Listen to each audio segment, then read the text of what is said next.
Hey there, I'm Biku. And I'm Yasmin. And in this video, we need to talk about what sexual abuse or assault is because knowledge is power.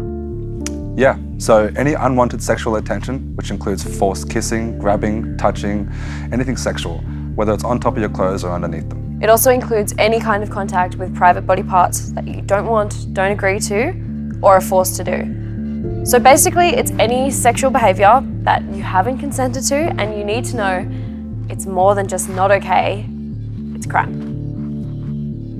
Sexual abuse and sexual assault is common. You might only think it happens down the lonely alleyway or in the dark of night, but in most cases, it's most likely to happen in a familiar place or with someone you know. So even your partner doing something sexual to you that you don't consent to, that's sexual abuse, or it's sexual assault. It can happen at home, on the bus or train, or at work. It can be by an adult, a relative, teacher, or even a boss.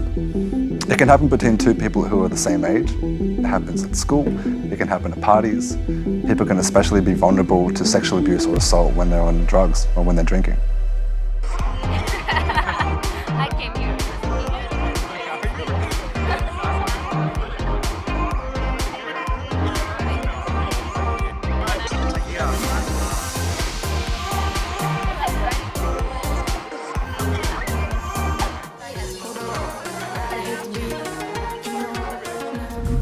It's so important that you know sexual assault is never the fault of the victim.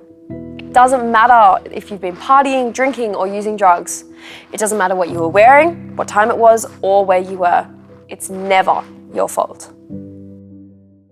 Hey, we're just gonna stop for a sec so you can check in with yourself. How are you feeling watching this? Any feelings that you might be having watching this are valid. If you're feeling a big response, you can take a break and come back later. You might want to talk to someone to help process very difficult emotions and experiences that you may have forgotten or tried to bury inside. What we're talking about is important, but taking care of yourself is a priority.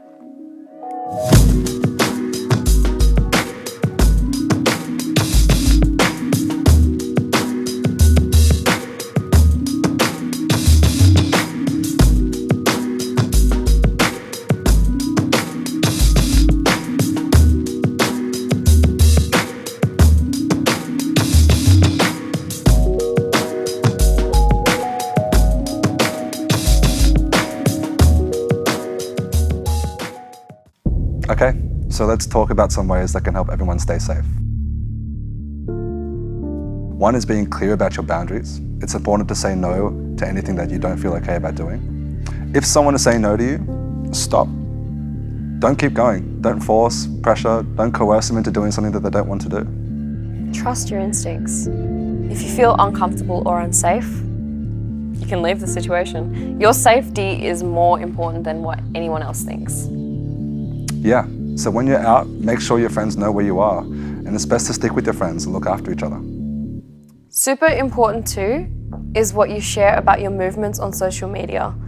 Don't tell just anyone and everyone where you are or plan to be. Be aware that some people try to give others alcohol or drugs with the intention of sexually abusing or assaulting them. You might not be able to taste it, so when you're out, be careful what you're drinking and where it's come from. Unfortunately, sexual abuse and assault happens often. If it happens to you, it's really important that you seek medical care because you could be at risk of sexually transmitted infections or even pregnancy. It can be hard to face, but it's important to talk to someone about any experience like what we've been discussing here. Secrets are unhealthy for your mind and your heart, so have that talk with someone you trust. Friends, teachers, school counsellors, a trusted adult, the helplines listed here, or the police.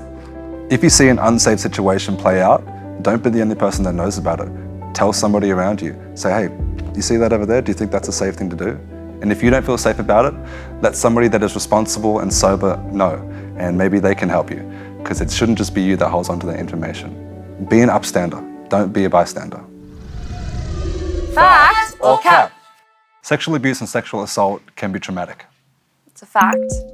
People who have been sexually abused or assaulted might feel shock, shame, guilt, or fear, or more serious feelings of anxiety and depression.